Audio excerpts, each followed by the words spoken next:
Hi my dear students, how are you? Welcome to the session. कैसी चल रही है आपकी आईपी मैट की प्रेपरेशन? अब समय हमारे पास कम रह गया है, बोर्ड्स भी आपके ऑलमोस्ट फिनिश हो गए हैं, तो इट इज़ हाई टाइम कि हम अपना अब जी जान लगा दें for R IP MAT preparation. अब कोई डिस्ट्रैक्शन नहीं है, राइट? अब भूल जाइए बोर्ड्स की चिंता कि कैसे हुए थे पेपर्स, क्या हुआ था। There is no time and it will not help, right? और अब आप फोकस करिए to get better and to cover as much as you can for your upcoming exam, right? तो हम आज से क्या शुरू कर रहे हैं, हम एक सीरीज शुरू कर रहे हैं जिसमें हम वन शॉट्स किया करेंगे, राइट? तो एक कॉम्प्रिहेंसिव वीडियो जिसमें एक टॉपिक को हम डिटेल में डिस्कस करेंगे। तो आज आपको सबसे ज़्यादा डर किससे लगता है? ग्रामर से लगता है, राइट? तो important concepts and rules of grammar हम कवर कर रहे हैं इस वीडियो में, और मल्टीपल टॉपिक्स को कवर कर रहे हैं हम। सब्जेक्ट वर्ब अग्रीमेंट को कवर करेंगे, प्रोनाउन एम्बिग्विटी को कवर करेंगे, पैरेलल स्ट्रक्चर, मॉडिफायर्स, फिर मैं आपको ईडियम फ्रेजेस का भी कुछ आइडिया दूंगी, और हर कॉन्सेप्ट के बाद हम उसके बेसिस पे कुछ सवाल करेंगे ताकि आपको होलिस्टिकली समझ में आ जाए कि क्या आप एक्सपेक्ट कर सकते हो, कौन से इंपॉर्टेंट कॉन्सेप्ट्स हैं, and how you can sell through this particular area of sentence correction. अगर आप बुक रिकमेंडेशन की बात करते हैं तो रेन एंड मार्टिन एक बहुत अच्छा रिसोर्स है, आप उसको यूटिलाइज कर सकते हो। कोशिश करो जो टॉपिक्स क्लास में कवर हो रहे हैं आप उनके बेसिस पे क्वेश्चंस कर लो, right? That should be helpful, right? So let's begin with today's session. My name is Juhi Narula. तो हम जो सबसे पहला कॉन्सेप्ट कवर करेंगे वो हम करेंगे सब्जेक्ट वर्ब अग्रीमेंट का, पर उसके पहले हम समझ लेते हैं कि सेंटेंस करेक्शन के क्वेश्चन में होता क्या है। तो सेंटेंस करेक्शन के क्वेश्चन में कई तरीके से क्वेश्चन बन सकता है। एक जो कॉमन तरीका है, आपको एक सेंटेंस दे देते हैं, part of that sentence is underlined, तो आपको देखना होता है कि क्या उस अंडरलाइंड पोर्शन में कोई ग्रामेटिकल एरर है, और फिर on out of the given options उस ऑप्शन को पिक करना होता है जो उस एरर को रेक्टिफाई कर देता है, राइट? ये एक तरीका है क्वेश्चन प्रेजेंट करने का, ज़्यादा पॉपुलर है। दूसरा स्टाइल है कि एक सेंटेंस को 4 पार्ट्स में ब्रेक कर देते हैं और आपसे पूछते हैं कि आइडेंटिफाई करो कौन से पार्ट में एरर है, राइट? इनको हम बोलते हैं सेंटेंस करेक्शन के क्वेश्चंस। तो जब आपको सेंटेंस करेक्शन का क्वेश्चन मिलता है तो आपसे एक्सपेक्टेशन है कि आप एक काम तो ये करें कि अगर आपको कोई मिस्टेक आइडेंटिफाई हो गई है तो आप उसको करेक्ट कर दें, right? So the error should be rectified, that's the first point, right? कि जो आपका ग्रामेटिकल एरर है वो एक ऐसा आंसर चॉइस पिक करो जो उस एरर को रेक्टिफाई कर दे, राइट? अगर आपको मिला है कि करेक्ट द फॉलोइंग और choose the correct option, right? दूसरा कि उसका इंटेंटेड मीनिंग चेंज ना हो, राइट? अगर हमने सेंटेंस को रेक्टिफाई किया तो ग्रामेटिकली तो करेक्ट हो गया, बट इंटेंटेड मीनिंग चेंज हो गया तो वो हम as a correct answer entertain नहीं करते, राइट? तीसरा, हम जो आंसर चॉइसेस को पिक करते हैं वो उनका कंसाइज या क्रिस्प होना ज़रूरी है, राइट? तो जहाँ पे ऐसा स्टेटमेंट है जहाँ पे इंफॉर्मेशन का रेपिटेशन हो रहा है जिसको बोलते हैं रिडंडेंसी, राइट? जैसे सिट डाउन है, सिट का मतलब बैठना ही है ना, so down is redundant, right? So this is how we say कि रिडंडेंसी नहीं होनी चाहिए। आपके पास 2 आंसर चॉइसेस है, दोनों ग्रामेटिकली करेक्ट है, दोनों का मीनिंग सेम ही है, तो आप उस आंसर चॉइस को पिक करिए जो कम वर्ड्स में अपने आइडिया को कन्वे कर दे। इसको हम बोलते हैं कंसेशन। तो यानी कि 3 पैरामीटर्स पे आप क्वेश्चंस को सॉल्व करेंगे, ध्यान रखेंगे। पहला, इट शुड बी कंसिस्टेंट, यानी कि सेंटेंस जो आप पिक कर रहे हो out of the given options, जिस चॉइस को पिक कर रहे हो वो एग्जिस्टिंग एरर को रेक्टिफाई कर दे, कोई नया एरर ना इंट्रोड्यूस करे, right? That's what we mean that your answer choice should be consistent. Second, precision हो, तो आपका आंसर प्रिसाइज होना चाहिए। प्रिसाइज का मतलब कि जो आपका आंसर है, जो स्टेटमेंट है, उसका मीनिंग टैम्पर ना हो या लॉस ऑफ इंफॉर्मेशन ना हो, राइट? फिर भी आप 2 आंसर चॉइसेस में फंस जाते हैं तो उस आंसर चॉइस को पिक करिए जिसमें रिडंडेंसी ना हो।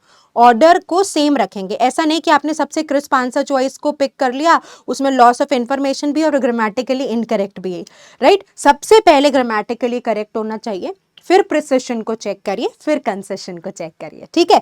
चलिए अब आगे बढ़ते हैं। तो हम इस प्रोसेस को सीखेंगे। पहले हम let's begin with some concept, subject verb agreement करने की कोशिश करते हैं, राइट? तो जब हम सब्जेक्ट वर्ब अग्रीमेंट की बात करते हैं तो सब्जेक्ट वर्ब अग्रीमेंट में हम ये डिसाइड करते हैं, ये आइडेंटिफाई करते हैं कि हमारा सब्जेक्ट क्या है, सब्जेक्ट का नेचर सिंगुलर है कि सब्जेक्ट का नेचर प्लूरल है। तो अगर आपका सब्जेक्ट सिंगुलर है तो आपका जो वर्ब होगा वो भी सिंगुलर होगा। सिमिलरली आपका अगर सब्जेक्ट प्लूरल है तो जो आपका वर्ब है वो भी प्लूरल होगा। बस इसी को सब्जेक्ट वर्ब अग्रीमेंट अकॉर्ड कहा जाता है, राइट। अब हम सबसे पहले ये देखते हैं कि सब्जेक्ट क्या होता है। तो कोई भी सेंटेंस में जब हम डूअर की बात करते हैं और we try to identify who or what are we talking about, that's what we call subject in the statement. So now if I say Juhi teaches English, right? So who are we talking about? We are talking about Juhi, right? So Juhi is the subject in the statement, right? If I say teachers are professionals, ठीक है, so in this case who or what are we talking about? We are talking about teachers, so teachers remains to be the subject. If I say Jaipur is a beautiful city, right? So what are we talking about? We are talking about Jaipur, so Jaipur is the subject, right? When I say family is going for a holiday, so who or what are we talking about? We are talking about family, so family is the subject, right? So who or what are we talking about in a sentence in an active voice? That's what we call a subject, करता, doer, right? तो simple rule कहता है कि जब तुम subject verb agreement की बात करते हो तो अगर तुम्हारा सब्जेक्ट सिंगुलर है, teacher, player, singer, Jaipur, city, right, so all these are singular subjects, right, एक वचन जिसको कह रहे हैं। तो अगर आपका सब्जेक्ट सिंगुलर है तो आपका वर्ब भी सिंगुलर रहेगा। अब यहां पर ध्यान रखना है कि इंग्लिश में जो भी एस एंडिंग वर्ब्स होते हैं उनको हम सिंगुलर कहते हैं। यानी कि अगर मैं आपको समझाने की कोशिश करूं तो आप इसको ऐसे देखेंगे, टीचर, टीचर्स, टीचर्स, तो एस एंडिंग वर्ब्स को आप सिंगुलर कंसिडर करते हैं, ठीक है। प्लेयर्स किक्स द बॉल, ठीक है। So she kicks, it is a singular verb, right. S ending verbs English में सिंगुलर कंसिडर किए जाते हैं, उनका राइट जो वे ऑफ सेइंग है वो सिंगुलर होता है, राइट। अब कई जगह कह देते हैं एस एंडिंग वर्ब है तो वो प्लूरल है, that's incorrect way of teaching. Singular subject, singular verb, right? Similarly, if I have players, so if I'll say players kick the ball, right? Or teachers teach.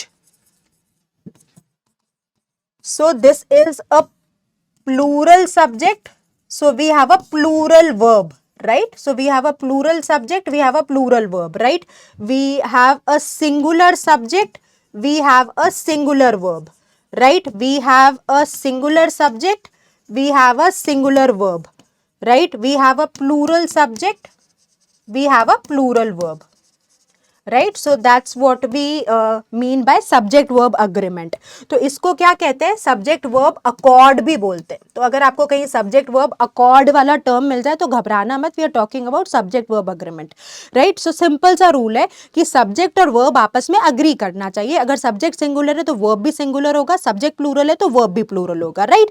सो इसके basis पे students कहते हैं ma'am इतना simple सा concept, I am sure आपने भी अपनी junior classes में ग्रामर के बारे में अगर पढ़ा है, ग्रामर सब बच्चे पढ़ते हैं तो सब्जेक्ट वर्ब अग्रीमेंट पढ़ा ही होगा। फिर भी इतना इंपॉर्टेंट कॉन्सेप्ट है कि जहां भी ग्रामर बेस्ड क्वेश्चंस आते हैं सब्जेक्ट वर्ब अग्रीमेंट के क्वेश्चन आने की हाई पॉसिबिलिटी रहती है, right. So we will learn some additional rules that are in sync with the similar concept, right. So please see some examples. The professional demonstrates the idea well, so you can see demonstrate, so it's a singular verb, right. So if your subject is singular, your verb is also singular, right? The professionals demonstrate, so professionals is a plural subject, so demonstrate is a plural verb for you, right? So now let's further proceed and see what is the next rule that we should know. तो कई बार अब आपको question इतना simple they देंगे तो ये तो फिर 6-7 स्टैंडर्ड का ही क्वेश्चन हो गया। अब आपको अगर एक डिफिकल्टी लेवल का क्वेश्चन देना है तो कई बार सब्जेक्ट और वर्ब को दूर कर देते हैं। कैसे दूर करते हैं? सब्जेक्ट और वर्ब के बीच में एक प्रेपोजिशनल फ्रेज डाल देते हैं। प्रेपोजिशनल फ्रेज क्या होता है? Group of words that begin with the preposition. जैसे आपको कुछ एग्जांपल्स दूं मैं, इन द मीटिंग, ये एक प्रेपोजिशनल फ्रेज है, ठीक है। इसमें कहूं फॉर द पुअर, ये एक प्रेपोजिशनल फ्रेज है। मैं कहूं बिटवीन द एनिमीज, ये एक प्रेपोजिशनल फ्रेज है, ठीक है। सो सी बिटवीन, फॉर, इन, ये सारे के सारे क्या हैं, प्रेपोजिशन से बिगिन हो रहे हैं, तो ये एक प्रेपोजिशनल फ्रेज हो गया। ये क्या है, ये प्रेपोजिशनल फ्रेज है। Group of words that begin with a preposition.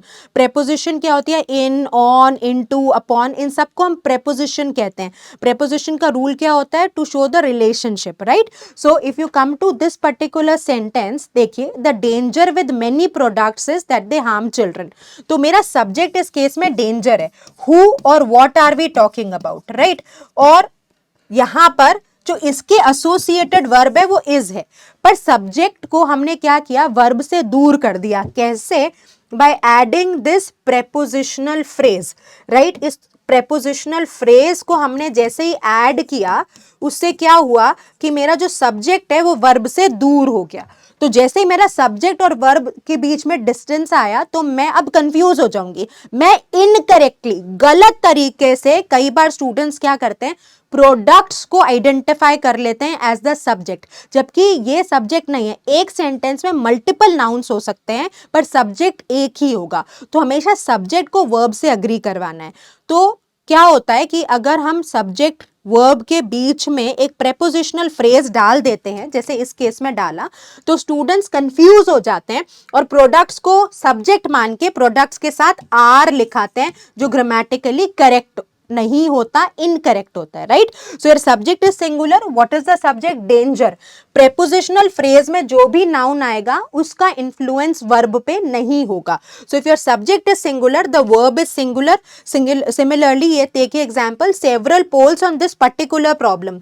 तो देखो, ऑन दिस पर्टिकुलर प्रॉब्लम एक प्रेपोजिशनल फ्रेज है, तो अब सेवरल पोल्स क्या है, प्लूरल सब्जेक्ट है, और हमने क्या किया, इसके साथ प्लूरल वर्ब को यूज किया, राइट। सिंपल है, तो फंसेंगे तो नहीं ना। अगर सब्जेक्ट और वर्ब के बीच में प्रेपोजिशनल फ्रेज है, कैसे आइडेंटिफाई करेंगे प्रेपोजिशनल फ्रेज, प्रेपोजिशन से बिगिन करेगा। देख रहे हैं, ये विद से बिगिन कर रहा है, ये ऑन से बिगिन कर रहा है। तो प्रेपोजिशनल फ्रेज प्रेपोजिशन से बिगिन करते हैं, सब्जेक्ट और वर्ब के बीच में होते हैं। प्रेपोजिशनल फ्रेज में अगर कोई नाउन आ रहा है तो वो आपके वर्ब को इन्फ्लुएंस नहीं करता। जो एक्चुअल सब्जेक्ट है स्टेटमेंट का, जो हमेशा एक ही होता है, वो इन्फ्लुएंस करता है वर्ब को। That's what we mean by subject verb agreement, ठीक है, ध्यान रखिएगा, इंपॉर्टेंट कॉन्सेप्ट है। So see, the war between the opposing forces has caused many people to flee the city. So war is a singular subject, right? अब between the opposing forces एक prepositional phrase है, तो ये आपके verb को impact नहीं करेगा। war singular subject है, इसलिए हमने has caused अपना verb use किया which is singular in nature. समझ गए? चलिए, so आगे बढ़ते। इट इज़ फाइन, अगर आपके लिए ग्रामर थोड़ा सा इंटिमिडेटिंग है या नया कॉन्सेप्ट है तो आप घबराना मत। आप क्या करना, इस वीडियो को मल्टीपल टाइम्स देख लेना। 2 से 3 बार ग्रामर के कॉन्सेप्ट्स को रिवाइज करना पड़ता है, सीखना पड़ता है, तभी हमारे सिस्टम में सेट होते हैं। तो डोंट गेट इंटिमिडेटेड कि तो नया है, इतना सारा क्या हो रहा है, राइट। हमने इसलिए किया कि आपके पास एक कंसोलिडेटेड रिसोर्स हो जहाँ से मैक्सिमम क्वेश्चंस ग्रामर के आ सकते हैं और आप उनको इफेक्टिवली सॉल्व कर पाओ, right. So now let's come to the next example. Angelina Jolie together with her husband Brad Pitt is arriving to the party. तो इस केस में, इस सेंटेंस से हम क्या समझना चाहते हैं, क्या रूल है कि अगर आप 2 सब्जेक्ट्स को इन चारों में से किसी फ्रेज से कंबाइन करते हो, कौन से वो 4 फ्रेजेस हैं, accompanied by, along with, together with, as well as. Video को पॉज कर लेना, मैं यहाँ पे इंपॉर्टेंट लिख रही हूँ और ये आपको लर्न करना है, ठीक है। ये इंपॉर्टेंट है, ये लर्न करना है, भूल जाएंगे, राइट। कुछ रूल्स आपको ग्रामर में याद करके जाने, इसको याद करके जाना। सो you can pause the video and you can keep this in mind, you can note this down. तो अगर हम देखिए, एंजेलिना जोली सिंगुलर सब्जेक्ट है, एंजेलिना जोली एक लेडी, टुगेदर विद से, ये इन 4 फ्रेजेस से अगर आप कोई और एलिमेंट कंबाइन करते हैं, right. So together with her husband Brad Pitt, अब जने तो 2 हो गए ना, एंजेलिना जोली है और ब्रैड पिट है, तो आइडियली जो हमारा सब्जेक्ट है वो प्लूरल हो गया, पर हमने किस फ्रेज से कंबाइन किया, इन 4 में से कोई भी फ्रेज से करते। अभी हमने टुगेदर विद से किया है, तो जो हमारा सब्जेक्ट है उसका इंपैक्ट ब्रैड पिट पे नहीं पड़ेगा, ब्रैड पिट से कोई इंपैक्ट नहीं पड़ेगा सब्जेक्ट को। एंजेलिना जोली को सिंगुलर सब्जेक्ट ही कंसिडर करते हुए जो वर्ब लगाएंगे वो सिंगुलर लगाएंगे, समझे बात को। तो अगर अगर आपका सेंटेंस होता Angelina Jolie accompanied by Brad Pitt is arriving to the party, right, इसको यूज किया। Angelina Jolie along with Brad Pitt is arriving to the party. Angelina Jolie as well as Brad Pitt is arriving to the party. Angelina Jolie together with Brad Pitt is arriving to the party. यानी कि इन 4 phrases से आप कुछ भी combine करिए, उसका आपका influence verb पे नहीं पड़ेगा। Together with, accompanied by, as well as से पहले जो सब्जेक्ट आ रहा है यानी कि एंजेलिना जोली वाला, वो आपके वर्ब को इन्फ्लुएंस करेगा। अगर ऐसा भी केस होता Angelina Jolie together with her friends, plural भी अगर हम कर देते, अगर हम ऐसा कर देते, इसका मैं आपको एक दूसरा वर्जन बताती हूं। अगर ऐसा होता Angelina Jolie accompanied by her friends, अगर यहाँ पे प्लूरल भी ऐड कर देते तब भी इंपैक्ट नहीं पड़ता, तभी भी सेंटेंस होता Angelina Jolie accompanied by her friends is arriving to the party. Angelina Jolie along with her friends is arriving for the party, right? Understood? समझ गए? तो ये 4 phrases आपको प्लीज याद करने, that will be very very helpful, right? अब उसके बाद अगर सिंपल कंजंक्शन से कंबाइन कर रहे हैं, राइट, कंजंक्शन क्या है, एंड, बट, और, नॉर, राइट, तो अगर आप कंजंक्शन से कंबाइन कर रहे हो एंजेलिना जोली और ब्रैड पिट को, तो फिर प्लूरल सब्जेक्ट हो जाएगा, तो आपका जो वर्ब है वो भी प्लूरल रहेगा, उसमें तो कोई दिक्कत ही नहीं है, वो तो आप जानते ही हो, right. So keep this in mind. I am sure कि आपको कुछ लग रहा होगा कि मैम ये थोड़े डिफिकल्ट रूल्स हैं, या हो सकता है आपने स्कूल में नहीं पढ़े हो, पर देखो आईपी मैट अब टक्कर का एग्जाम है, IIM सेट कर रहे हैं, हम रिस्क क्यों लें, राइट। अगर आपको सेंटेंस करेक्शन के क्वेश्चंस मिलते हैं तो you should be very well prepared, right. तो रिवाइज करिएगा, मैं आपको बार बार कह रही हूँ, 3-4 बार पढ़ने के बाद ही ग्रामर में थोड़ा कॉन्फिडेंस बिल्ड होता है, तो आप इस वीडियो को आराम से देखना 4 बार, कोई दिक्कत नहीं है। ये मत सोचना कि एक बार में तो नहीं, ज़्यादा ढंग से समझ में आया, जितनी बार देखेंगे उतना आपकी अंडरस्टैंडिंग अच्छी हो जाएगी, राइट। फिर एक बार आपको सारे कॉन्सेप्ट्स में क्लैरिटी मिल जाए, थोड़ा सा फोकस आ जाए, सॉलिड लगे कॉन्सेप्ट्स, फिर आप अपने हिसाब से और क्वेश्चंस भी प्रैक्टिस कर सकते हो, राइट। चलो नेक्स्ट कॉन्सेप्ट पे आते हैं, जेरेंड पे। तो जेरेंड क्या होता है? अब आप कहोगे मैम ये कौन सी अजनबी टर्म्स की बातें करी, बहुत आसान है, चलो सीखते हैं, ठीक है। मैंने एक सेंटेंस बनाया, I am teaching in the class, ठीक है। तो आपने कहा कि मैम देखो इस केस में आई आपका सब्जेक्ट है जो सिंगुलर है, और आप इस टाइम पढ़ा रही हो, तो आप is, am, are plus verb का फर्स्ट फॉर्म प्लस ING यानी कि प्रेजेंट कंटिन्यूअस टेंस को यूज कर रही हो। प्रेजेंट कंटिन्यूअस टेंस कब यूज करते हैं? Action happening at the time of speaking. अभी मैं आपसे बात कर रही हूँ, इस टाइम एक्शन हो रहा है, तो मैं कौन सा टेंस यूज कर दूंगी? प्रेजेंट कंटिन्यूअस टेंस, समझ गए। Action happening at the time of speaking, तो I am talking to you right now, इस टाइम जो एक्शन हो रहा है, क्या एक्शन हो रहा है? Ma'am is teaching you, so I am using present continuous tense. अगर आपका आई की जगह शी होता तो आप लिख देते she is teaching in the class. तो is used for singular, am I के साथ यूज होता है, और प्लूरल के साथ आर यूज होता है, right. Teachers are teaching in the class, teachers are, I am, she is, Madhu is, Juhi is teaching in the class, right. तो हमने क्या किया? हमने ये सेंटेंस क्रिएट किया। तो वर्ब का फर्स्ट फॉर्म क्या है? टीच, टीच एक्शन हो रहा है, तो इस केस में हमारा जो वर्ब हो गया सेंटेंस में, वो क्या है? हमारा जो वर्ब है वो टीच है, right, this is our verb. Clear है? टीचिंग का रोल समझ गए सेंटेंस में। Action happening at the time of speaking, कौन सा एक्शन हो रहा है?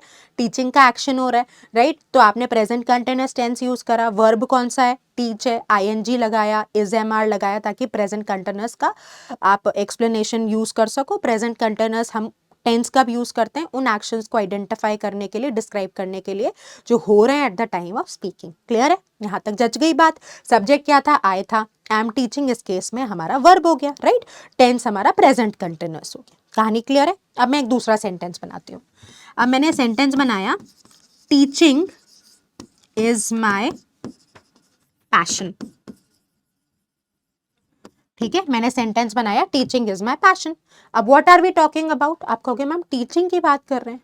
व्हाट इज जूही मैम का पैशन? टीचिंग, ठीक है। तो इस केस में टीचिंग क्या हो गया? टीचिंग इस केस में मेरा सब्जेक्ट हो गया। इस केस में टीचिंग वर्ब था, इस केस में टीचिंग सब्जेक्ट हो गया। आपको अंतर दिख रहा है? आपको और एग्जांपल्स दिखाती हूँ। आपने आई एम श्योर कभी तो थिएटर में आप पिक्चर देखने गए होगे या कभी OTT पे भी देखते हो, and there scenes of smoking, तो ऐसे एक वार्निंग लिखी आती है, smoking is injurious to health. याद आ गया है ना? आती है ना, राइट? सो इस केस में what are we talking about? Smoking. ठीक है, तो इफ आई से my friend is smoking in the corridor, तो मे भी अगर इस टाइम कर रहे हैं, नहीं करते वैसे ऑफिस में, ठीक है, बट इफ आई से इज स्मोकिंग, तो इस केस में कैसे स्मोकिंग का यूज है? वर्ब की तरह। इस केस में कैसे स्मोकिंग का यूज है? सब्जेक्ट की तरह। ठीक है, तो इसको वर्ब फर्स्ट फॉर्म, वर्ब का first form smoke plus ING लगा दिया, वर्ब का first form teach plus ING लगा दिया। तो वर्ब का फर्स्ट फॉर्म प्लस ING जब एक नाउन की तरह बिहेव करता है, या हम सब्जेक्ट या ऑब्जेक्ट की तरह सेंटेंस में यूज करते हैं, तो हम कहते हैं भाई अब तू, तेरा काम वर्ब जैसा तो नहीं है, तू तो अलग तरीके से बिहेवियर शो कर रहा है, तो आज से तेरा नाम हमने जेरेंड रख दिया। ठीक है, नामकरण हो गया, राइट? तो थोड़ा सा आपको पता चलना चाहिए ना, IP मैट की प्रिपरेशन कर रहे हो, थोड़ी फैंसी टर्म्स आनी चाहिए, तो हमने उसका नाम क्या रख दिया? Gerund, right? So what do you call it? You call it gerund.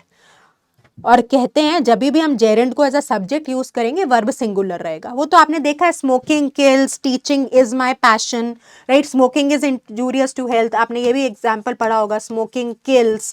अभी आपको सिखाया s ending verbs are singular, right? So trekking is an adventurous sport, smoking is injurious to health, standing in the water was a bad idea, dancing is my hobby, cooking is fun. समझ गए? ठीक है, चलिए आगे बढ़ते हैं। Next is, जब भी हम कलेक्टिव नाउन्स की बात करेंगे, कलेक्टिव नाउन मतलब एक ग्रुप को रिप्रेजेंट कर रहा है, एक यूनिट को रिप्रेजेंट कर रहा है। तो जब एक यूनिट हो गई, तो हम ऐसे बोलते हैं ना, टीम इंडिया जीत गई, टीम इंडिया जीत गए तो नहीं बोलते, राइट? क्योंकि टीम इंडिया एक एंटिटी है, एक यूनिट है। तो अगर आप एक यूनिट की बात करो, the entire group is forming one unit, so that's a collective noun.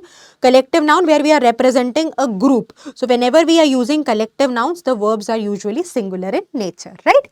So the herd is stampeding, army is marching, right? The crowd is getting ruthless, jury has given the decision, right? और एक ही आप rule देखोगे, the number is singular and a number is plural, right? तो जहां भी कोई phrase the number से begin हो रहा है वो सिंगुलर है, और अ नंबर से बिगिन हो रहा है तो वो प्लूरल है, राइट? चलिए, तो अब let's see some more rules. तो कोई भी प्रोनाउंस जो बॉडी, वन और थिंग से ऐड होते हैं, I will give you some examples, right? So if I say somebody, nobody, anybody, right? everybody,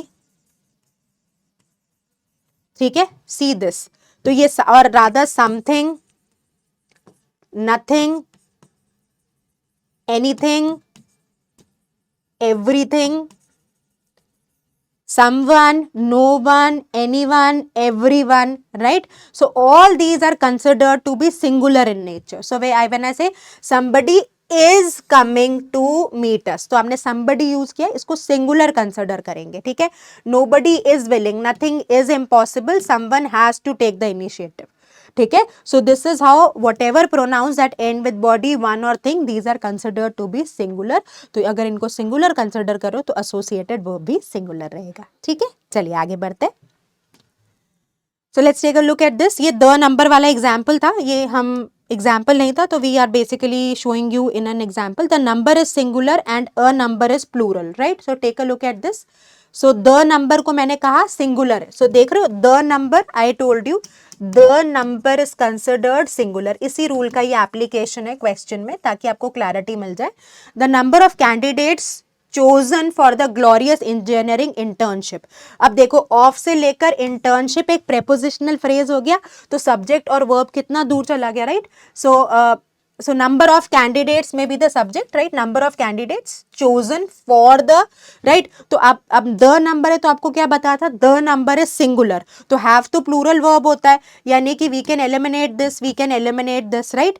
अब has more than doubled, has been more than doubling, has doubled even more, ठीक है? सो अब आप तीनों cases में क्या देख रहे हो? हमारे पास वर्ब सिंगुलर है, तो हैज मोर देन डबल्ड रखते हैं, has been more than doubling, तो डबलिंग वर्ब का फर्स्ट फॉर्म प्लस आईएनजी नहीं फिट करेगा, क्योंकि अगर आपके पास हैज है तो हमें वर्ब का थर्ड फॉर्म यूज करना पड़ता है। तो तुम जाओ भाई, हैज डबल्ड इवन मोर, इससे मीनिंग चेंज होता है, राइट। इवन से आइडिया आपका थोड़ा सा वेरी कर जाता है, राइट। सो यहाँ पे हमारी प्रॉब्लम क्या है, मीनिंग चेंज हो रहा है, प्रिसिशन पे इंपैक्ट पड़ रहा है, राइट। तो हमारे पास बेस्ट चॉइस क्या है for this question, C. So the number is singular and that's how we solve this question. ठीक है, चलिए let's come to the next question. Everybody at the party love the pineapple cake Sharon made, right. तो everybody अभी आपको सिखाया था कि singular होगा, right. At the party, so at the party prepositional phrase है, यानी कि एसोसिएटेड वर्ब क्या है, लव। लव तो प्लूरल वर्ब है, हमें एवरीबडी के साथ कैसा वर्ब चाहिए, सिंगुलर वर्ब चाहिए, तो यहाँ तो सब्जेक्ट वर्ब अग्रीमेंट की गलती है, राइट। तो हम ए चॉइस को एलिमिनेट कर देते हैं, right. Loving verb first form plus ING के पहले आपको हेल्पिंग वर्ब चाहिए, right. Everybody is loving the cake, right, ऐसे ही बोलेंगे ना, everybody loving is no proper tense, right. So this also goes out. Everybody at the party loves the pineapple cake Sharon made, तो यहाँ पे error rectify हो गया। Love singular verb है, एवरीबडी हम सीख के आए सिंगुलर प्रोनाउन कंसिडर होगा, इसको रख लेते हैं। अब डी पे आते हैं, everybody loves the pineapple cake Sharon made at the party, तो सी और डी में देखेंगे, डी से मीनिंग चेंज हो गया। डी कहता है कि जो शैरन ने केक बनाया था वो पार्टी में बनाया था, जबकि ओरिजिनल सेंटेंस क्या बनाता है, ओरिजिनल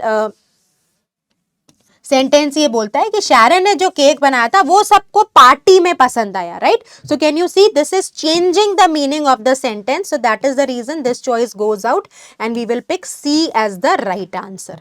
ठीक है, so this is a perfect example, जो मैं आपको इनिशियली कह रही थी कि मीनिंग चेंज नहीं होना चाहिए, you can see the application, that's what this choice denotes. ठीक है, so let's come to the next rule where we talk about pronouns and pronoun ambiguity, right. तो अगर आपको लगता है कि सब्जेक्ट वर्ब अग्रीमेंट आपको अब यही काफ़ी है, इसी को 2-3 बार रिवाइज करना है, आप ऐसा ज़रूर कर सकते हो, राइट।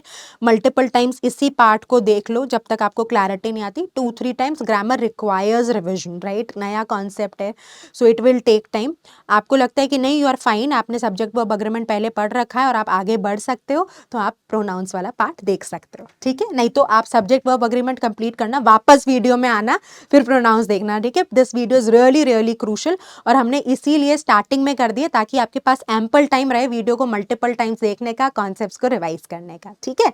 चलिए, so now let's come to pronouns. तो प्रोनाउंस में एक तो सिंपल सा पॉइंट है, प्रोनाउन नाउन अग्रीमेंट, बड़ा लॉजिकल है ग्रामर, देखिए इससे घबराने की बात नहीं होती। अब अगर आप बोलेंगे कि प्रोनाउन क्या होता है, तो मैं आपको बताती हूँ कि प्रोनाउन सर्वनाम होता है, right. Pronouns are words that we use instead of nouns. तो Juhi teachers English, Juhi stays in Noida, Juhi has a daughter, तो 50 बार जूही जूही करने के बजाय हम बोल देंगे she lives in Noida, she her, से रिप्लेसमेंट ढूंढेंगे जूही का, तो उन्हीं को सर्वनाम कहते हैं। हमने पढ़ा है ना, संज्ञा के स्थान में प्रयोग किए जाने वाले शब्दों को हम क्या कहते हैं, उनको हम क्या कहते हैं, सर्वनाम कहते हैं। तो अगर आप सिंगुलर नाउन के लिए प्रोनाउन यूज कर रहे हो तो प्रोनाउन तो फिर सिंगुलर रहेगा ना, जूही के लिए दे थोड़ी यूज कर लोगे, राइट। और अगर आपके पास 10 लोग हैं तो 10 लोगों के लिए ही थोड़ी यूज कर लोगे, राइट, दे यूज करोगे। तो ये तो बहुत लॉजिकल बात है कि भाई अगर तुम सिंगुलर नाउन के लिए प्रोनाउन यूज करो तो प्रोनाउन सिंगुलर रहेगा, और प्लूरल नाउन के लिए प्रोनाउन यूज करो तो प्रोनाउन प्लूरल रहेगा। ये कौन सी रॉकेट साइंस है, लॉजिकल बात ही तो कर रहे हैं, right. So let's see the rules.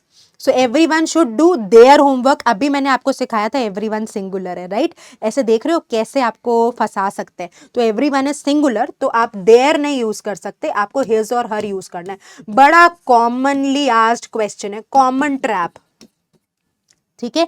ये लिख लेना, जब वीडियो पॉज करो ना, ये रूल को लिख लेना, कई बार बच्चे फंस जाते हैं। The Labrador is one of the most intelligent breeds of dogs, but they can't help you in preparing for exams. Yes, right?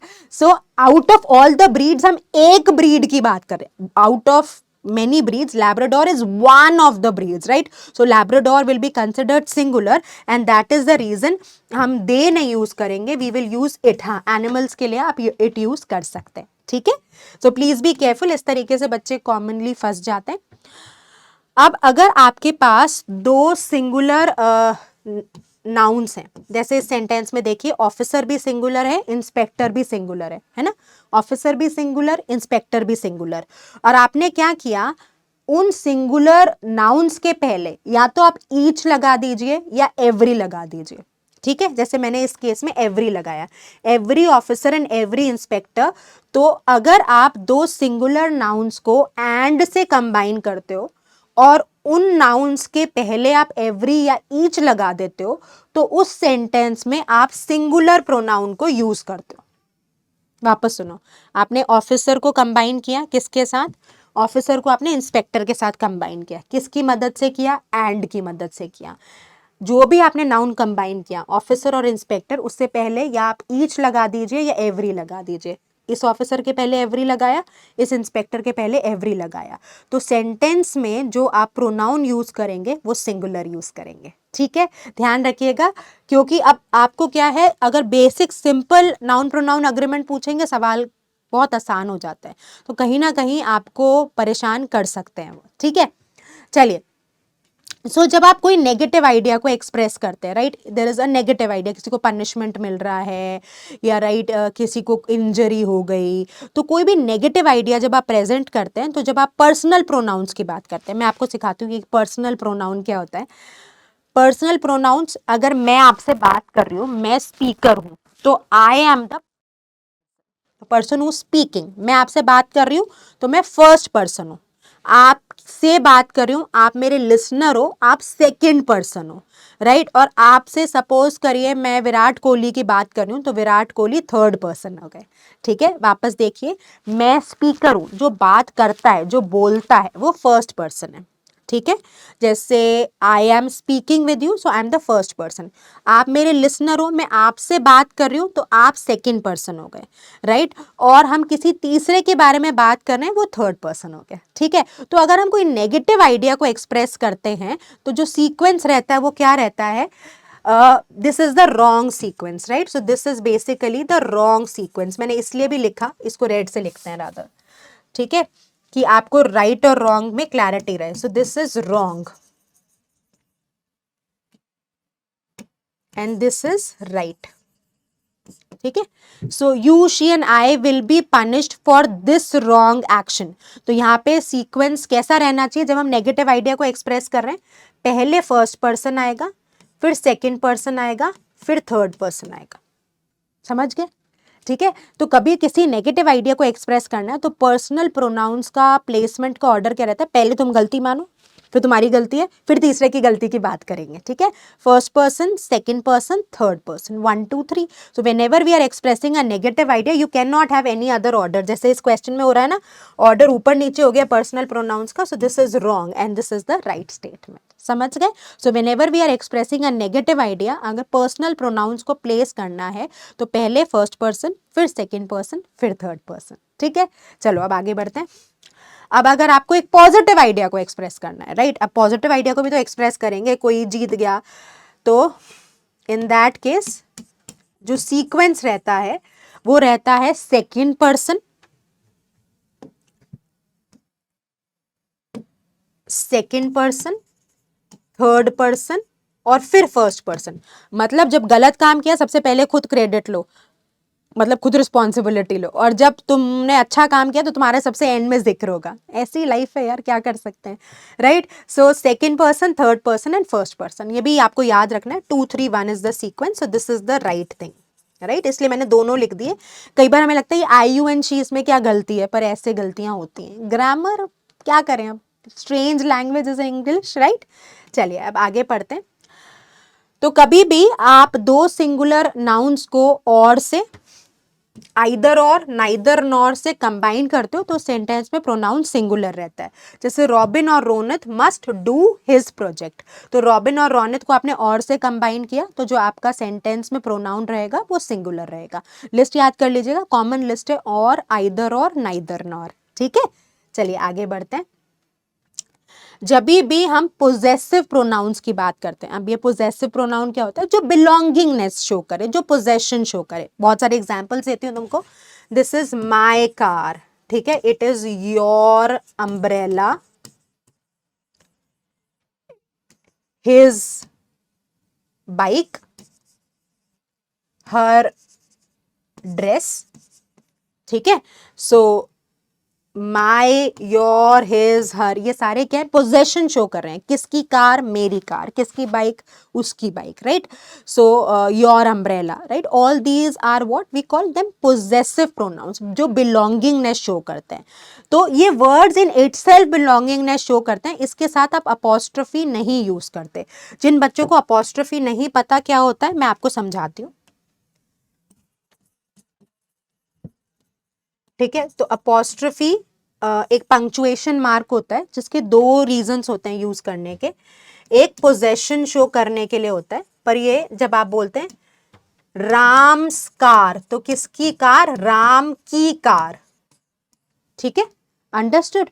So if I से चिल्ड्रंस पार्क, किसका पार्क, बच्चों का पार्क, ठीक है, तो ये पोजेशन शो कर रहा है, राइट।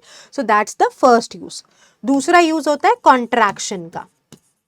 जैसे आई एम श्योर आपने देखा होगा, कैन नॉट को आप लोग ऐसे लिख देते हो ना, कांट, तो ये आपने कॉन्ट्रैक्ट कर दिया।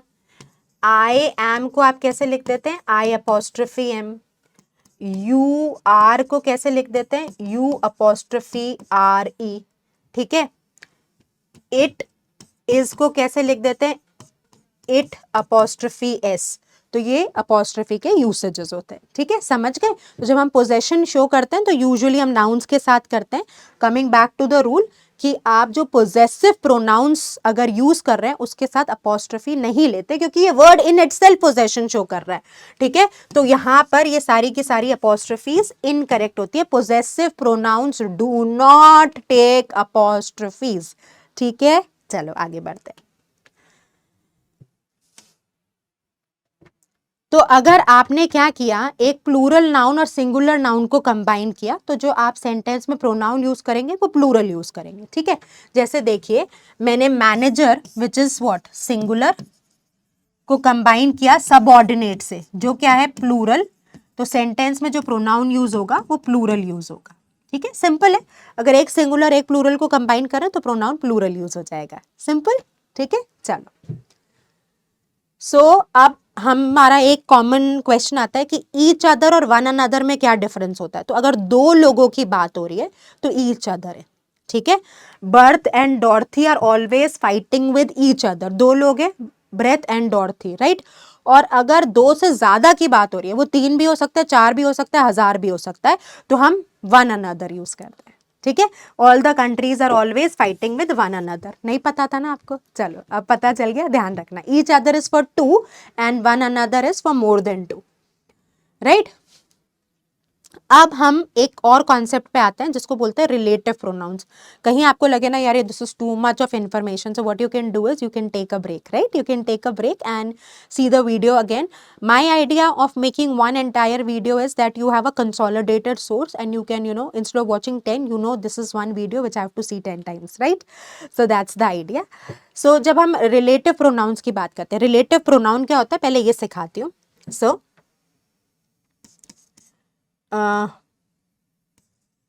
Mrs. Shalini is my history teacher. She lives in Jaipur. दो सेंटेंसेस हैं हमारे पास, है ना। ये एक सेंटेंस वन है, Mrs Shalini is my history teacher, second she lives in Jaipur, right. अब मैंने कहा मुझे दोनों सेंटेंसेस को कंबाइन करना है, तो एक तो कंजंक्शन से कंबाइन कर सकते हैं, Mrs Shalini is my history teacher and she lives in Jaipur, कर सकते हैं। एक हम रिलेटिव प्रोनाउन से भी कर सकते हैं। अब कैसे करते हैं मैं सिखाती हूँ आपको, ठीक है। मैंने इसका एक वेरिएशन बना लिया। So this is how we are combining. Mrs. S लिख रही हूँ, ठीक है, आप समझ जाना। Is my English teacher who lives in Jaipur, ठीक है। आप ऐसा भी कर सकते थे, Mrs Shalini who is my history teacher, sorry history बोला था, who is my history teacher. You could have also made a sentence like this, Mrs. Shalini who is my history teacher lives, history teacher lives in Jaipur. ठीक है, तो आपने क्या किया, आपने who से कंबाइन कर दिया, right. So this is what we call relative pronoun. तो ये कह रहे हैं कि अगर आप हु यूज कर रहे हो तो who relative pronoun is use for persons only. The person who is honest is trusted. तो हु आप पीपल के लिए यूज करते हो। जब आप विच की बात करते हो तो आप लाइफ, नॉन लिविंग थिंग्स और एनिमल्स के लिए यूज करते हो।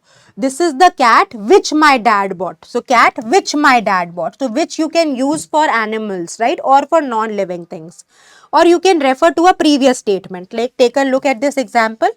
Shelley said she saw me in the museum, which was a lie, which is referring to this entire statement, which was a lie. ठीक है, अब देखिए, पहले देखिए हमने सीखा रिलेटिव प्रोनाउन क्या होता है। तो हु, विच, इनको रिलेटिव प्रोनाउंस कहते हैं। रिलेटिव प्रोनाउंस हम यूज करते हैं सेंटेंसेस को कंबाइन करने के लिए। हु रिलेटिव प्रोनाउन सिर्फ पर्सन्स के लिए यूज होगा। उसके लिए मैंने आपको ये पहला एग्जाम्पल दिया, the person who is honest is trusted. या आप मिसेस शालिनी वाला एग्जाम्पल ले सकते हैं। Which is used for things without life and for animals. So this is the cat which my dad, right? So which is referring to cat and it is an animal. So we can use which for animals, or it can also refer to, which can also be used for the sentence. So Shelley said she saw me in the museum, which was a lie. So seeing me in the museum, what Shelley said, that entire statement is a lie. ठीक है, चलो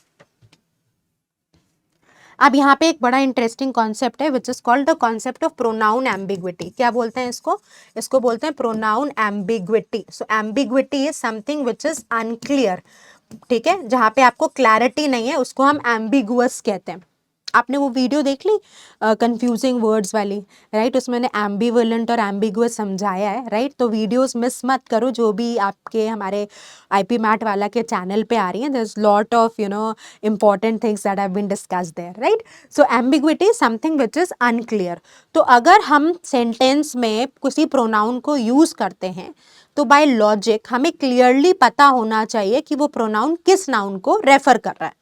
सही बात है भाई, आपको पता तो होगा ना कि तुमने एक प्रोनाउन यूज किया, वो किस नाउन के लिए यूज किया। अगर कोई सेंटेंस हमें ये क्लैरिटी नहीं दे पाता कि सेंटेंस में यूज किया गया प्रोनाउन किस नाउन को रेफर कर रहा है, तो हम उसको बोलते हैं भाई तुम एम्बिगुअस हो। ठीक है, चलो let's see an example. Take this example, Miss Jolly gave Sandra her perfume, right. अब हमारे पास एक प्रोनाउन यूज किया गया है हर। जॉली ने अपना परफ्यूम सैंड्रा को दिया या सैंड्रा को उसका परफ्यूम दिया, इसकी दो इंटरप्रिटेशंस हो सकती हैं। अब आपको, मैम मेरे दिमाग में तो यही आ रहा है कि जॉली ने अपना परफ्यूम दिया। हो सकता है आपके दिमाग में नहीं क्लिक करो, but some other person can definitely interpret that it was Sandra's perfume. तो एम्बिग्विटी हो गई ना। एम्बिग्विटी मतलब मल्टीपल आप आइडियाज निकाल पा रहे हो या क्लैरिटी नहीं मिल पा रही है, राइट। मल्टीपल वेरिएशंस हो सकते हैं या इंटरप्रिटेशंस हो सकते हैं। तो हमने कहा भाई हर प्रोनाउन तुम एम्बिगुअस हो, बहन हर प्रोनाउन तुम एम्बिगुअस हो, तुम अनक्लियर हो, तुम मुझे क्लैरिटी नहीं देते कि तुम किस नाउन के लिए यूज हो रहे हो। हाँ, अगर सेंटेंस ऐसा होता है John gave Sandra her perfume, तो it would have been clear कि अच्छा एक ही हमारे पास फेमिनाइन नाउन है और एक ही हमारे पास फेमिनाइन प्रोनाउन है, तो फिर कोई दिक्कत ही नहीं है। But in this case Jolly and Sandra both are feminine nouns, right. So this is unclear and this is a classic example of pronoun ambiguity। देखिए बहुत लॉजिकल बात है, अगर आप सेंटेंस में प्रोनाउन यूज कर रहे हैं तो हमें क्लियरली पता होना चाहिए कि वो किस नाउन को रेफर कर रहा है। इन केस वो क्लियरली मेंशन नहीं कर पाता तो वो सेंटेंस ग्रामेटिकली इनकरेक्ट है या एम्बिगुअस है। अब करेक्ट कैसे करते हैं, इस सेंटेंस में आप इसको ऐसे लिख सकते हैं, Miss Jolly gave her perfume to Sandra. ठीक है, तो अब यहाँ पे रेफरेंस में हर, इससे पहले जॉली को रेफर कर रहा है, सेंटेंस में क्लैरिटी आ गई, एम्बिग्विटी खत्म हो गई। ठीक है, समझ गए प्रोनाउंस के associated rules. Now let's do a question, right. So this is the question. The band performed harmoniously as they moved through elaborate and challenging 4-part harmonies, right? तो हम क्या कर रहे हैं, हमें प्रोनाउन का क्वेश्चन है। तो हमने देखा बैंड, अभी मैंने आज जब आपको सब्जेक्ट वर्ब अग्रीमेंट पढ़ाया था तो मैंने आपको कहा था कि भैया जो कलेक्टिव नाउन होता है ना उसको तुम सिंगुलर मानते हो, राइट। ठीक है, so team has one the match, तभी तो तुमने सिंगुलर वर्ब यूज किया। तो बैंड सिंगुलर है और इन्होंने बोला as they moved, so they is incorrect, right. अगर आपके पास सिंगुलर नाउन है तो आपको सिंगुलर प्रोनाउन चाहिए, दे की यूसेज इनकरेक्ट है, तो यहाँ पे भी दे यूज हो रहा है, निकालो चॉइस को, यहाँ पे भी दे यूज हो रहा है, इनकरेक्ट है, देमसेल्व्स भी इनकरेक्ट है, तो बचा क्या, बैंड के लिए आप एक सिंगुलर प्रोनाउन को यूज करेंगे, तो आप इट मेंशन करेंगे which is a singular pronoun, so the right usage will be choice D. इतना सिंपल और इतना क्विकली होता है सेंटेंस करेक्शन के क्वेश्चंस। तो जो बच्चे कहते हैं ना मैम हमें ग्रामर में डर लगता है, अगर तुमको रूल्स आ गए, राइट, तुम किसी भी तरीके का क्वेश्चन कर सकते हो, they are very easy to do, all what you need is to know and be aware of the rules, right. चलो, so now let's see this particular question. I'll just step aside, आप एक बार video को pause कर लेना, you can solve it and then you know again play the video. So anyone who chooses to be a part of our coalition to defend homeless people are required to sign several documents. Who are we talking about, right? So people are required to sign. So please understand anyone is a singular point, right? So हमें यहाँ पे plural नहीं चाहिए. Anyone who chooses to be a part of our coalition. So basically anyone से लेकर anyone के बाद who से लेकर people तो impact create करेगा नहीं, are करेगा, तो अभी आपको सिखाया था anyone, whoever is choosing, so anyone is basically the subject in the sentence. अभी मैंने आपको बताया था जो pronouns one body things से add होते हैं उनको singular consider करना है, तो anyone is a singular subject, right? So we need a singular verb here. You got the error, right? तो पहले तो आप plural वाला eliminate कर दो, so that means A and D can go out, right? So people is required to sign, person is required to sign. तो people और person है, तो people को रखते हैं, person नहीं करते, because that's again hampering the meaning. अब देखिए सुनने में people के साथ is incorrect लग रहा है, but you have to keep this in mind कि anyone is the subject, so we have to make the verb agree with the singular subject, the singular pronoun that we have in the sentence, right? So B will be the correct statement. Tricky है ना, ऐसे फंसते हैं students, उनको लगता है वो people के साथ जब इज पढ़ते तो उनके कान में ही नहीं बैठता, वो कहते हैं सुनने में इनकरेक्ट लग रहा है, but if you see the sentence holistically you would identify anyone who is choosing different people, anyone is expected, right. So anyone से एक्सपेक्टेशन है ना, तो एक्शन किसके साथ जा रहा है, एनीवन के साथ, which is what, a singular subject, right. चलो let's come to the next concept of parallel structure. दो इंपॉर्टेंट कॉन्सेप्ट्स कर लिए हैं, आप इसको पार्ट 1 पार्ट 2 में भी देख सकते हो। आपको लग रहा है बस यार अब हो गया और नहीं पढ़ा जा रहा ग्रामर, तो आप यहाँ पर वीडियो पॉज करो, go out, may be next day you can turn on the video and see the rules, right. I have put them together, same reasoning एक जगह पे हो और वन शॉट है, तो एक साथ आपको रिविजन करने में आसानी रहे, ठीक है। चलिए, so now let's come to the concept of parallel structure. तो पैरेलल स्ट्रक्चर का कॉन्सेप्ट आया कंजंक्शन से, और पैरेलल स्ट्रक्चर कहता है कि जो भी तुम एलिमेंट्स कंबाइन करते हो यूजिंग कंजंक्शंस, कोऑर्डिनेटिंग कंजंक्शंस इनका नाम है, ये लिस्ट लिख लें, ठीक है। So this is you have to note down, right. So whoever is attending the class, please pause the video and note these down. And but और नॉर से आप जो भी एलिमेंट्स कंबाइन करते हो, कंजंक्शन का रोल क्या है, कंबाइन करना, ठीक है। कंजंक्शन क्या करती है, एक ऐसा पार्ट ऑफ स्पीच है जो कंबाइन करती है। So whatever conjunctions we have, and but और नॉर, इनको हम कोऑर्डिनेटिंग कंजंक्शंस कहते हैं। और जो भी आप एलिमेंट कोऑर्डिनेटिंग कंजंक्शन से कंबाइन करते हो उनका ग्रामेटिकल फंक्शन सेम रहना चाहिए, ये होता है पैरेलल स्ट्रक्चर, या फिर इसको पैरेलल कंस्ट्रक्शन भी कह सकते हैं, ठीक है, या फिर आप इसको पैरेललिज्म भी कह सकते हो। तो कोई भी वर्ड आपको दिखे कहीं इंडेक्स में या in terms of question solving, so either of these terms we use, right. तो बेसिकली क्या किया हमने, कोऑर्डिनेटिंग कंजंक्शंस लिए एंड बट और नॉर। तो हमने कहा कि जो भी एलिमेंट्स हम कोऑर्डिनेटिंग कंजंक्शन से कंबाइन कर रहे हैं, एंड से कोई लिस्ट कंबाइन कर रहे हैं, बट से कर रहे हैं, और से कर रहे हैं, नॉर से कर रहे हैं, तो जो भी तुम दो एलिमेंट्स को कंबाइन कर रहे हो वो ग्रामर का उनका फंक्शन सेम रहे, राइट। कैसे, let's see some examples to understand this better, ठीक है। So let's take a look at this. ये पहला केस लिया हमने, Lara and her sister are coming to the party. देखो एंड से हमने कौन सा एलिमेंट कंबाइन किया, लारा, ठीक है, सिस्टर, दोनों नाउन्स हैं। तो आपको देखना एंड से जो भी दो एलिमेंट्स कंबाइन हुए दोनों नाउन्स थे, यही ग्रामेटिकल फंक्शन का मतलब होता है, जो कंबाइन करो दोनों नाउन्स हो, दोनों वर्ब्स हो, दोनों इन्फिनेटिव्स हो। Let's see the combinations. अब देखिए, और यहाँ पे कंजंक्शन है, इससे आपने क्या किया, कंबाइन रॉजर और बेथ, दोनों नाउन्स हैं, तो ये सेंटेंस सही है। यहाँ पे ग्रामर में पैरेलल स्ट्रक्चर एस्टैब्लिश्ड है ग्रामेटिकली, राइट। तो ये पहला केस हो गया। अगर हम दो वर्ब्स को कंबाइन करते हैं एंड से, जैसे देखिए Michael raised his hand and asked a question, तो हमने रेज्ड हिज हैंड एक एलिमेंट को कंबाइन किया, आस्क्ड द क्वेश्चन दूसरे, दो वर्ब्स को कंबाइन कर दिया, raising the hand and asking the question, दोनों आपने कंबाइन किए, both are functioning as verbs. एक वर्ब एक एडवर्ब एक एडजेक्टिव एक नाउन एक वर्ब, ऐसा नहीं होगा, दोनों वर्ब्स होंगे, तीन एलिमेंट्स कंबाइन करें, Michael raised his hand, asked a question and submitted the document, तो then also whatever elements you are combining using 1 2 3 10, whatever elements you are combining using the coordinating conjunctions should have the same grammatical structure. That's what we mean by parallelism. ठीक है। Dennis hesitated but continued the race anyway. So hesitated and continued. Again you can see but से आपने combine किया है और दोनों कैसे function कर रहे हैं, दोनों verbs की तरह function कर रहे हैं। अब यहाँ पे आइए, जब हम इन्फिनेटिव्स कंबाइन करते हैं तो इन्फिनेटिव क्या होता है, टू प्लस वर्ब के फर्स्ट फॉर्म को आप इन्फिनेटिव कहते हो, नाम है इसका भैया, जैसे जेरेंड हम सीख के आए थे वैसे इसका भी नाम है।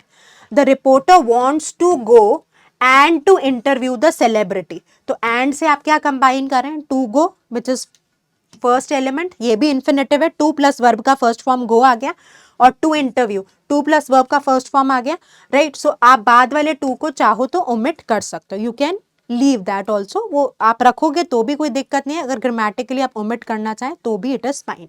We want to attend the theatre, और से कंबाइन कर रहे हैं, we want to attend the theatre list 1 to play a board game, right. तो दोनों आपने एलिमेंट्स कंबाइन किए, उसमें इन्फिनेटिव था। सिमिलरली अब ये थर्ड केस हो गया ना, फोर्थ केस देखो, दो एडजेक्टिव्स कंबाइन कर रहे हैं, singers voice was tender strong, तो बट से कंबाइन कर रहे हैं, टेंडर एंड स्ट्रॉन्ग दोनों ही क्या है, एडजेक्टिव है। एडजेक्टिव क्या होते हैं, विशेषण जो क्वालिटी बताते हैं, तो आवाज की क्वालिटी क्या है, वो टेंडर है और स्ट्रॉन्ग है, right, but strong. The cake was tasty and sweet, तो टेस्टी कंबाइन किया, स्वीट कंबाइन किया, दोनों एडजेक्टिव्स हैं, केक को डिफाइन कर रहे हैं, क्वालिफाई कर रहे हैं, विशेषण है, ठीक है। This is what, this is 5। अब ये वाला केस देखो, एडवर्ब्स को कंबाइन करें, the thieves walk softly and quietly, तो एंड है, इससे आपने सॉफ्टली को कंबाइन किया, सॉफ्टली एक्शन बता रहा है कैसा हो रहा है, तो क्रिया विशेषण जिसको हम कहते हैं, तो the thief is walking softly quietly, so softly and quietly both are adverbs, right? So that's how you can make parallel structure, right? आप जैसे एंड बट और नॉर लेते हो, ऐसे ही आप पेयर्ड कंजंक्शंस को भी ले सकते हो, आइदर और, neither nor, not only but also, both and. ये टोटल 8 कंजंक्शंस आपको याद रखनी है, इन पे पैरेलल स्ट्रक्चर के सवाल बनते हैं, ठीक है। अब यहाँ पर देखिए, ये इंपॉर्टेंट है, बहुत इंपॉर्टेंट है, राइट। तो जो भी बच्चे ये क्लास अटेंड कर रहे हैं, ये यहाँ पर हाई पॉसिबिलिटी कि यहाँ से क्वेश्चन आएगा, right. So let's take a look at this. तो आपने क्या किया, बोथ और एंड, तो जब भी आप बोथ, ये देखिए बोथ और एंड से क्या कंबाइन कर रहे हैं, माई शर्ट माई पैंट्स, तो जो भी आप एलिमेंट बोथ और एंड के साथ कंबाइन करेंगे, उसमें एक तो याद रखिएगा बोथ के साथ एंड ही आएगा, बोथ के साथ ऑल्सो नहीं आ सकता, बोथ के साथ इन एडिशन टू नहीं आ सकता, बोथ एंड का एक स्टैंडर्ड कॉम्बिनेशन है। तो क्वेश्चन ने एक तो ये चीज चेक कर ली, राइट। दूसरा उसने ये चेक किया कि तुम ये देख रहे हो कि तुमने दोनों नाउन्स को ही कंबाइन किया है, हाँ, तो पैरेलल स्ट्रक्चर भी टिक हो गया, बोथ के साथ एंड का यूसेज भी चेक हो गया। तीसरा सब्जेक्ट वर्ब अग्रीमेंट, तो जब भी आप बोथ और एंड के साथ एलिमेंट्स कंबाइन कर रहे हो, वर्ब प्लूरल रहेगा, right. So that's the first thing. तो एक क्वेश्चन में मल्टीपल कॉन्सेप्ट चेक कर लिया ना, और एक क्वेश्चन अगर मल्टीपल कॉन्सेप्ट चेक कर ले, तो ये क्या होता है, क्वेश्चन जो क्रिएट करते हैं उनका, जो इन्विजिलेटर्स होते हैं, जो पेपर सेट करते हैं, उनको ऐसे क्वेश्चंस में बड़ा मजा आता है कि भाई तुम एक ही क्वेश्चन दो और बच्चे को मल्टीपल रेंजेस पे चेक कर लो, राइट। तभी तो डेप्थ ऑफ प्रेपरेशन पता चलती है। मेरा पॉइंट समझ में आ रहा है। तो यहाँ से एक तो इसको उनको ये पता होना चाहिए कि उनको ये पता चल गया कि बच्चे को पता है बोथ के साथ सिर्फ एंड आ सकता है, बोथ के साथ ऑल्सो नहीं आएगा। दूसरा, बच्चे को ये पता है कि शर्ट और पैंट कंबाइन किया तो दोनों नाउन्स कंबाइन कर रहे हैं, तो पैरेलल स्ट्रक्चर भी पता है। और बोथ और एंड के साथ हमेशा वर्ब प्लूरल रहता है, तो उसको सब्जेक्ट वर्ब अग्रीमेंट भी पता है। मजा आ गया ना, ठीक है। चलो, अगर आप कोई दो सब्जेक्ट कंबाइन करते हो, not only but also, either और, नाइदर नॉर, ठीक है, तो उस केस में वर्ब कैसे डिसाइड होता है ये मैं आपको सिखाती हूँ। पहला सेंटेंस देखो, not only Susie but also our friend is coming. आपने नॉट ओन, अब इनके भी यूसेजेस फिक्स है, नॉट ओनली के साथ बट ऑल्सो ही आएगा, आइदर के साथ और ही आएगा, नाइदर के साथ नॉर ही आएगा। इन कॉम्बिनेशंस को आप छेड़ नहीं सकते। तो मैंने नॉट ओनली बट ऑल्सो के साथ क्या कंबाइन किया, एक तो सूसी कंबाइन किया और एक हर फ्रेंड कंबाइन किया, ठीक है, सूसी कंबाइन किया, हर फ्रेंड कंबाइन किया, दो एलिमेंट्स हमने कंबाइन कर दिए।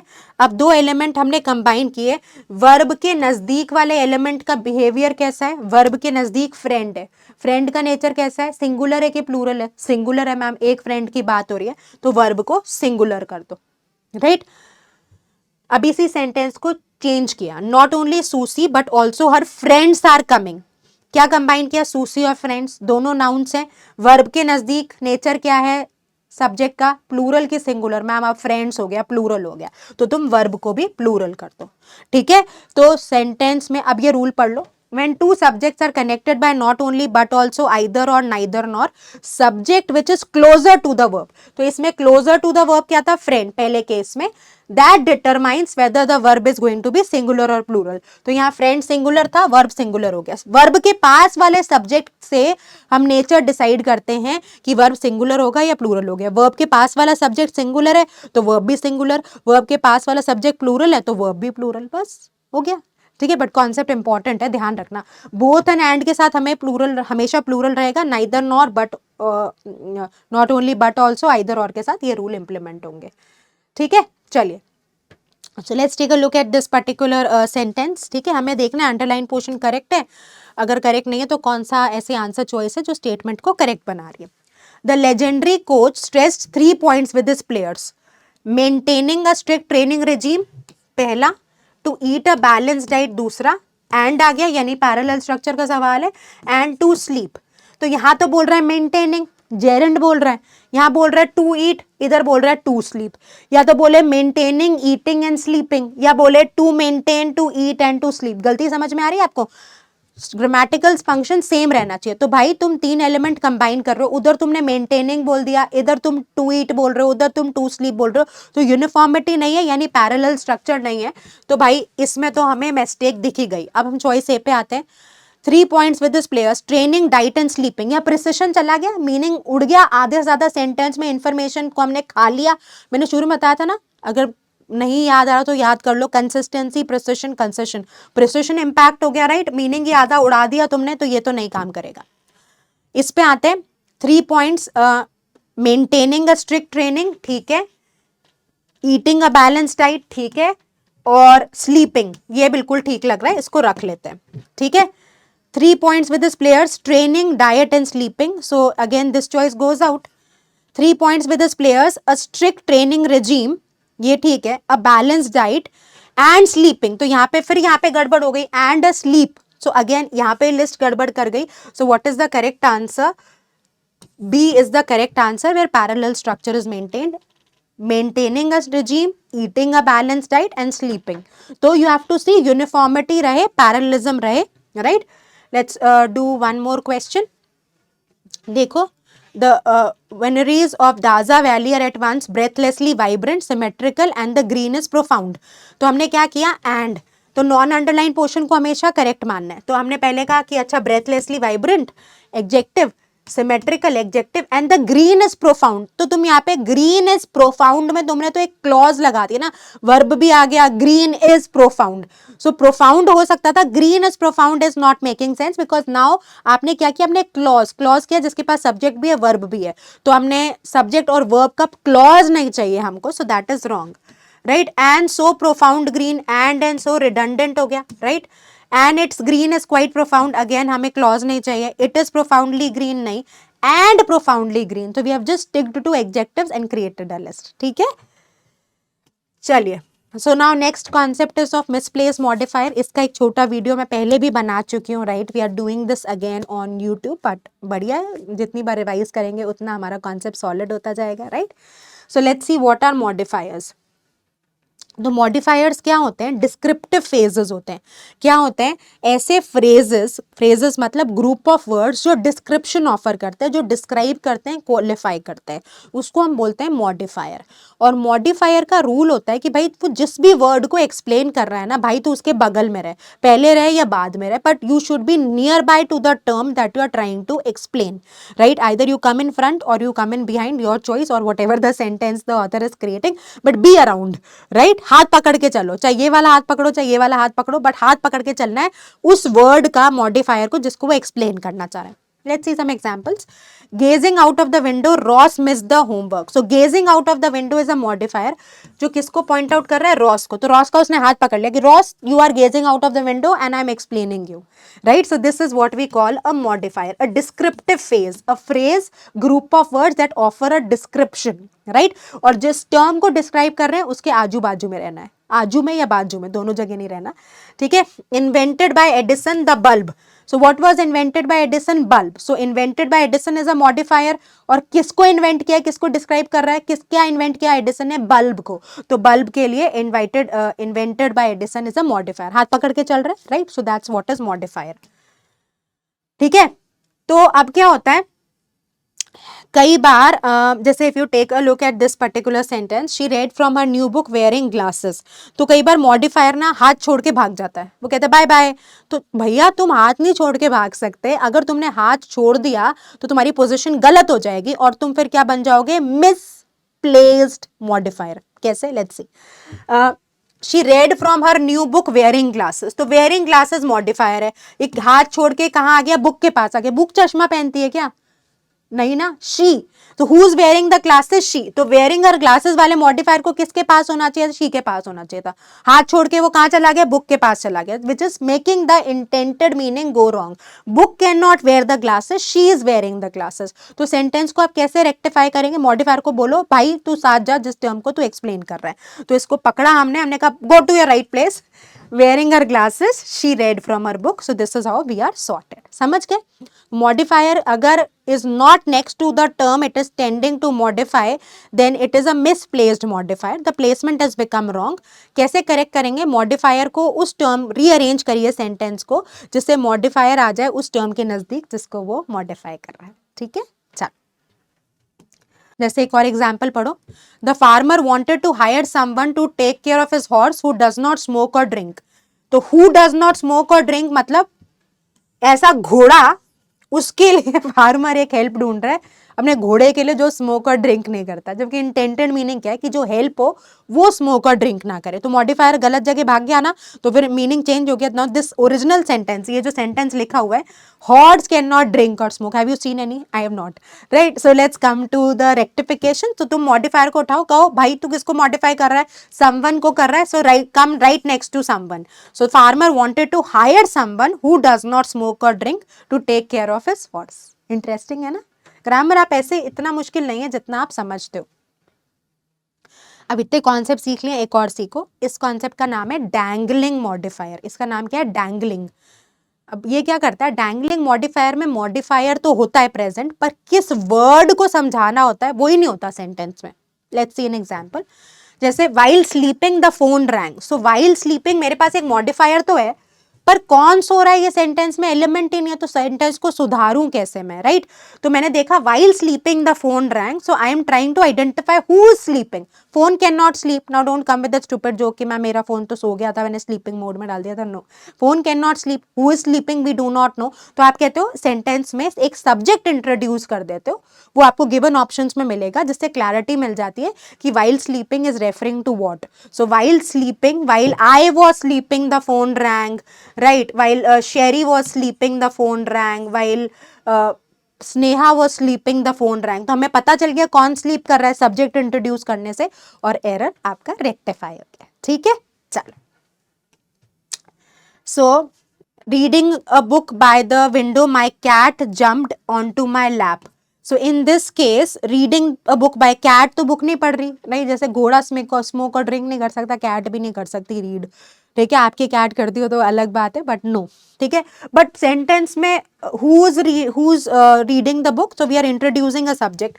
While I was reading a book by the window, the cat jumped onto my lap. So this is how the sentence has been corrected, right. चलिए, so let's do one sentence. एक question try करते हैं. Try this. चलो. So clinical dietitians are usually appointed directly by hospitals or healthcare facilities, though technically not medical doctors. तो technically कौन medical doctors नहीं है, nurses और doctors technically medical doctors नहीं है. That's not making sense, right. So this choice goes out. So working with nurses and doctors, तो हमें basically find out करना है कौन टेक्निकली मेडिकल डॉक्टर्स नहीं है. एवरीवन भी नहीं हो सकता, right. B also is not making sense. So what will be the correct answer? C will be the correct choice. ठीक है, चलो. So let's do this. A foot high and 9 inches wide. तो foot high, Ross cannot be a foot high and 9 inches wide, right? तो Ross goes out, right? So we have to find out what is a foot high and 12 inches wide. So again A और D तो eliminate हो गया क्योंकि error repeat हो रहा है. 18 keys cannot be a foot high and 10 inches wide. So basically piano is a foot high and 10 inches wide. So the correct answer is going to be B in this case. ठीक है, चलिए. So now let's do idioms and phrases. तो idioms और phrases basically क्या है, बच्चे बहुत घबराते हैं. तो ईडियम्स तो इंग्लिश के मुहावरे होते हैं. अब ये आप जितना सीखेंगे, जितना लर्न करेंगे, उतना आपके लिए बढ़िया है, क्योंकि इसमें कोई शॉर्टकट या फॉर्मूला नहीं है या रूल नहीं है, राइट. अब आपको कई तो पता ही होंगे. You are an apple of my eye, that means I love you a lot, या you are my favourite, right. So और to read between the lines to get the hidden meaning. To wash dirty linen in public का मतलब ये है कि लड़ाई को सरेआम कर देना. सो कुछ स्टैंडर्ड मीनिंग्स हैं जो आपको लोकोक्ति और मुहावरे जैसे होते हैं. वैसे ही आप जितना लर्न कर सकते हैं उतना आप बढ़िया.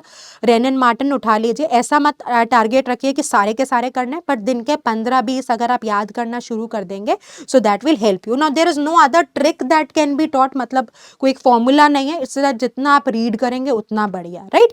तो हम जब फ्रेजल वर्ब की बात करते हैं तो सर्टन वर्ब्स अपने बाद एक फिक्स्ड प्रेपोजिशन ले लेते हैं और एक स्टैंडर्ड मीनिंग को कन्वे करते हैं. स्टैंडर्ड मतलब फिक्स्ड मीनिंग को कन्वे करते हैं, राइट. जैसे मैंने कहा टेक ऑफ योर शूज, तो टेक ऑफ स्टैंडर्ड है. टेक ऑफ का मतलब रिमूव ऑफ शूज. और give up, I have given up.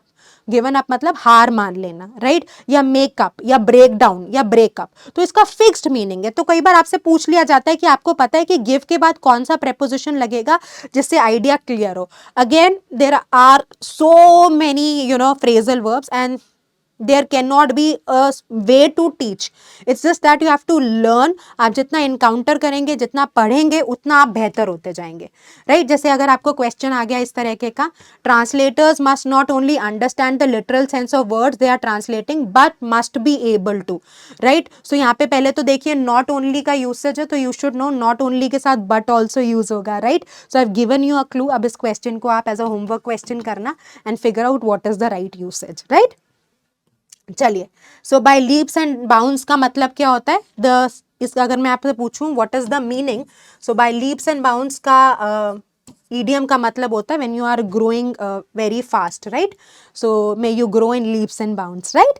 चलिए. सो बस that brings us to the end of the discussion. I hope आपको मजा आया. We did everything in detail. आप इसको एक साथ देखना चाहते हैं, देखिए. मेरा सजेशन है 5 में ब्रेक करेंगे तो आपको ज़्यादा मजा आएगा. You will find it more absorbing and you will be able to improve and get better. Take good care of yourself. Work very, very hard. Bye bye. See you.